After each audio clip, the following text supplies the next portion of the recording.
Commander Vextor had trained soldiers from 17 different species across the Galactic Coalition.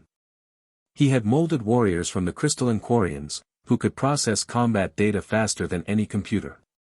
He had shaped fighters from the 8-limbed Drachnii, whose martial prowess was legendary. But never, not once in his 40 cycles of service, had he encountered a species quite like humans. The human cadet stood at attention in the center of the training arena, her designation printed on her uniform, Martinez, S. Terra.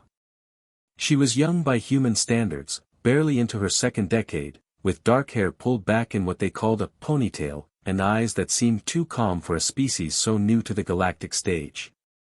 Cadet Martinez, Vextor's voice echoed through the arena, his mandibles clicking with what the other species recognized as amusement. Your species joined the coalition merely 3 standard years ago. You have no combat heritage among the stars. Your planet's gravity is laughably weak. Your reaction times are mediocre at best. He began pacing, his chitinous legs clicking against the metal floor. Tell me, why should you be accepted into the elite guard? Permission to demonstrate, sir. Martinez's voice was steady, unshaken by the verbal assault. Vextor's compound eyes glittered. He'd broken recruits with less. Granted. What happened next would be analyzed in military academies for generations. Without warning, without the customary countdown or preparation signal, Vextor's claw moved in a blur. The combat knife, a wicked, serrated blade used for close-quarters lethality, shot through the air at terminal velocity, aimed directly at Martinez's throat. The other cadets gasped. The Quarian observers began calculating funeral arrangements. The Drachnii shifted uncomfortably, recognizing a killing throw when they saw one. Martinez moved. Her hand snapped up, not to shield herself, not to dodge, but to intercept. Her fingers closed around the knife's handle mid-flight, the blade stopping mere centimeters from her neck. She didn't flinch. Didn't stumble. The momentum that should have driven her backward was absorbed and redirected as she pivoted smoothly, dropping into a combat stance with the blade now held in a reverse grip. The arena fell silent. Curious, Vextor said, but his voice had changed. The amusement was gone. You caught it. Yes, sir. That was a killing throw. I've used it to eliminate targets in 17 combat zones. Even my own species would struggle to react in time. Yes, sir. How? The question came from Cadet Zixnal, a Drachnii warrior whose own reflexes were enhanced by both genetics and cybernetics. Martinez finally allowed herself a small smile. We have a saying on Earth, sir. Slow is smooth, smooth is fast. You telegraphed the throw with your shoulder movement approximately 0.3 seconds before release. Your weight shifted forward. Your secondary claw twitched. I had time to track the blade's rotation and predict the optimal catch point. Vextor's mandibles spread wide, shock, in his species' body language. You predicted the throw. Humans are persistence hunters, Commander. Martinez's voice took on a lecturing quality, as if she were the instructor now. We evolved chasing prey for days across open savannas. We learned to read body language, predict movement, anticipate intention. It's not about having the fastest reflexes, it's about knowing what's coming before it happens. She flipped the knife once, casually, catching it again without looking.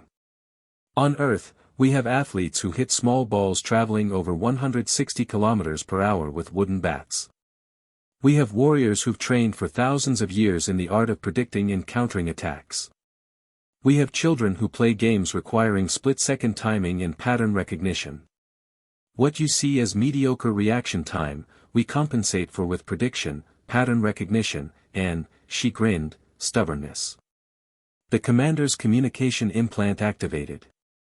The voice of Admiral Krianake, the Quarian who oversaw the entire Elite Guard program, crackled through.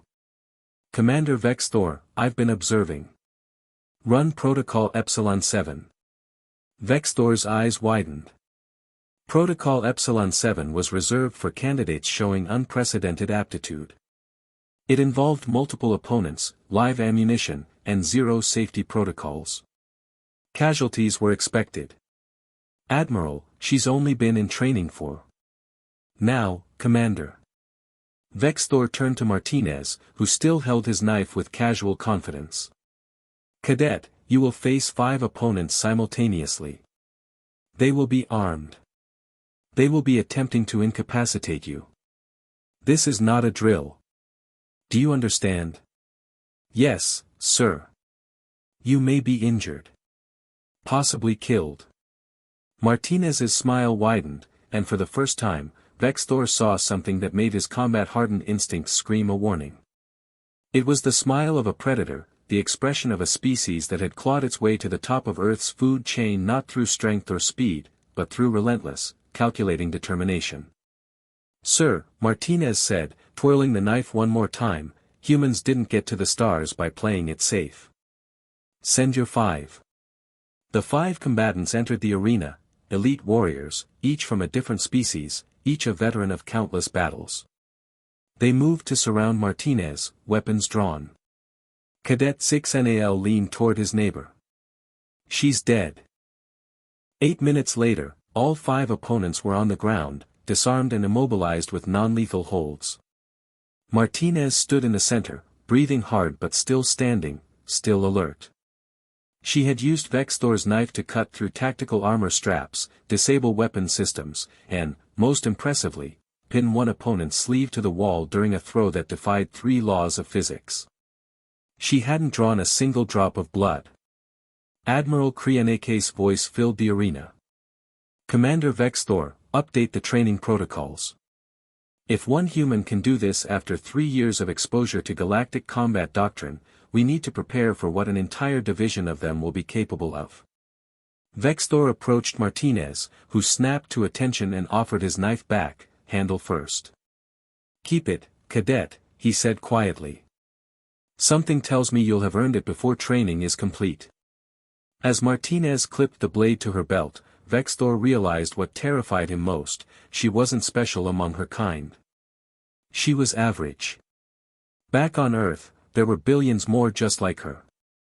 The galaxy, he realized, wasn't ready for humanity. But humanity was more than ready for the galaxy.